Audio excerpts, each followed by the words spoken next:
What you'll need is a servo motor and a servo horn. So these pieces will come to you, but they come apart, okay? What should end up happening here is the servo only goes a certain amount of distance. It doesn't have full rotation. So it's gonna allow us actually to turn about 90 degrees when we use it to release our trap door. So we need to make sure that this servo motor is securely held so that when we turn the servo horn, this part here is what's spinning, not the back piece. Okay. So the wire side should be towards the bottom. And what I'm going to do is I'm going to find either wall, doesn't really matter which one you choose. You want to go ahead and place it about in the middle, left to right, top to bottom. And I'm going to trace the back side of the servo so that I get my rectangle here. And the idea here is I'm going to cut a rectangle out so that the servo, when it fits back in, is nice and snugly held.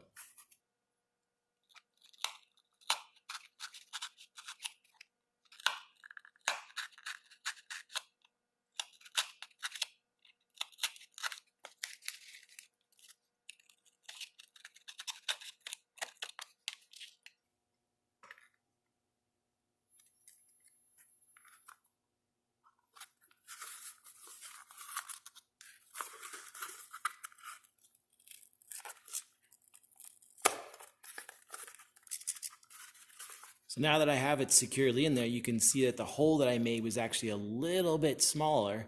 So it's snugly held and it's not going to fall out when I go to move this or launch this rocket, hopefully.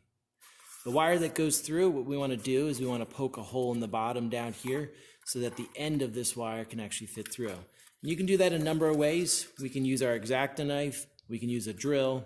The X-Acto knife tends to work out along with some drill bits. So what I like to do is I want it to be in this back corner here. So I poke towards this back corner and I can kind of rotate a little bit back and forth in order to open up a hole, hopefully big enough to fit the wire through. So we want to make sure that there's nothing in the way in here because this is where our parachute's going to go. We don't have anything in the way, so the wire is nice, tucked in towards the back, nothing to catch on to our parachute to prevent it from deploying. Now that we've got our servo to fit and the wire goes down through, I place everything back inside so that I keep a little bit of a lip here, about centered left to right. I make sure I have my 3/4 of an inch to an inch here. Everything's nice and centered, and this is now nice and level. All right, so it's placed in. I'm going to go ahead and mark where my servo horn location needs to go. So what we want to do is right where that little white dot is for the servo horn, I'm going to put a little dot around it. And we're actually cutting a hole not just as big as that little white section, but the purple round part or blue round part. So we need to cut about, I'd say, a 3/8 inch hole in order to accommodate the space for the servo horn where it needs to go. So now that I have that marked, what I can do is go ahead, slide this back out. I can start my cut with my X-Acto knife. And again, be careful, don't put your fingers behind it. Okay, so I've started the cut, twisting it around like that. And then I can actually increase the size of the hole just by using a drill bit with my fingers. And this hopefully should cut it large enough for what we want. What we end up needing to have happen is this part of my servo horn here, this round part on the backside, needs to fit easily inside of that hole. As long as it fits easily inside of that hole and it's able to spin freely, we're good to go. If you have little plastic pieces that are hanging around here, what you're going to want to do is trim those pieces off. Hopefully, if everything goes well, you just have a nice hole that's located here. I can put everything back together.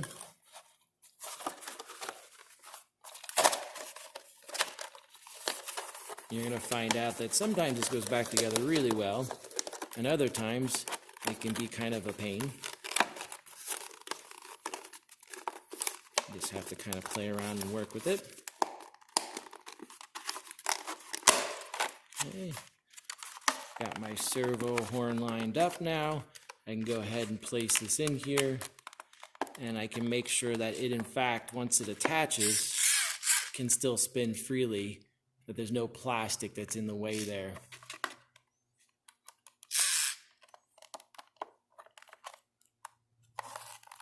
All right, looks pretty good.